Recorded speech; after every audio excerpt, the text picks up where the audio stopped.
Somebody's got to do it, I'm afraid. Somebody has got to do it. They've got to talk about the extraordinary spectacle of Donald Trump's campaign for the Nobel Peace Prize. This campaign, as brazen as it is revealing. And this week, one of Trump's most high profile nominations has been withdrawn in a humiliating fashion by its original sponsor, Ukraine's senior foreign affairs politician Merezhenko, who's accused Trump of appeasing Vladimir Putin. This story is not only about one man's craving for validation, it's about the meaning of peace, the manipulation of democracy for personal glory, and the stark moral test posed by the war in Ukraine. Trump's nomination was not some offhand gesture. Merezhenko, chairman of Ukraine's Foreign Affairs Committee, formally proposed it in late 2024. He did so in the hope that the incoming US president might leverage his deal-making bravado to broker a just peace and end the bloodshed in Ukraine. But what happened? According to Merezhenko, Trump abandoned any serious effort at negotiation. Instead, he offered insulting gestures like the social media post, "Vladimir, stop," while refusing to rebuke Putin or apply meaningful pressure. Meanwhile, Russian missiles continue to slaughter civilians. As attacks intensified, Merezhenko declared he could no longer in good conscience support Trump's nomination.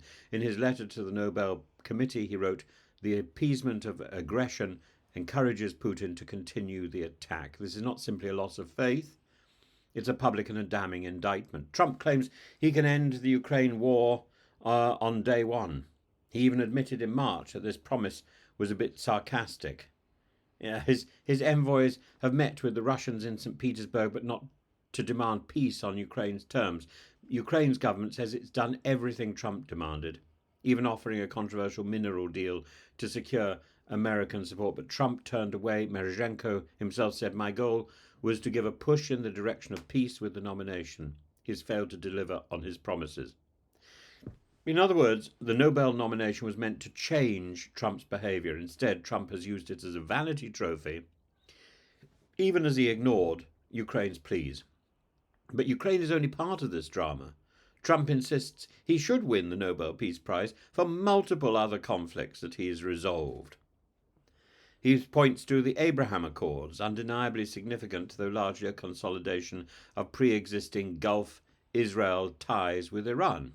The short-lived Serbia-Kosovo economic normalization deal of 2020, which has mostly collapsed with flights and rail links never implemented, his failed attempts to resolve the grand Ethiopian Renaissance Dam dispute, which fell apart amid recrimination.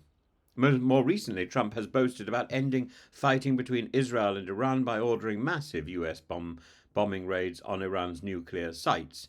And this so-called diplomacy prompted Iran to fire missiles at the US base in Qatar in retaliation. Imagine the absurdity.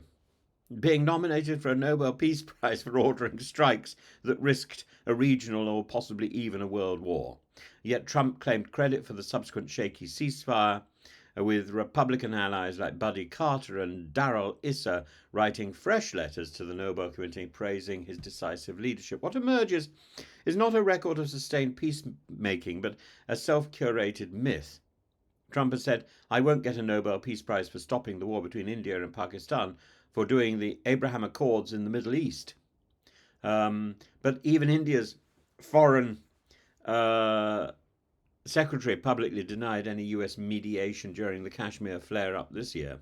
The so-called peace came with the accusations of Trump family companies signing cryptocurrency deals in Pakistan. He also boasted about hosting peace talks for Congo and Rwanda. Yet even there, the most dangerous rebel groups remain outside the agreement, and the mineral-rich eastern Congo is the subject of planned bilateral deals for American exploitation. This is a real pattern. Flashy ceremonies, lucrative side deals, fragile or partial agreements, and grandiose personal branding. In the end, the Nobel Peace Prize is not supposed to be a reward for showmanship or short-term deals whose benefits vanish with the next headline. It's meant to recognize sustained, courageous, and principled efforts to end conflict. And Trump's nomination was withdrawn because it failed that test, because it failed that demand, that expectation, because the man who promised to be a peacemaker and a unifier chose instead to posture to enrich allies, to appease aggressors, and to disturb, to create chaos.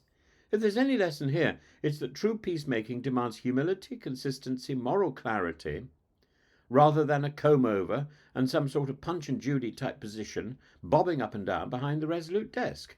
Qualities, other than the bobbing up and down and the comb-over, qualities painfully short in Trump's diplomacy.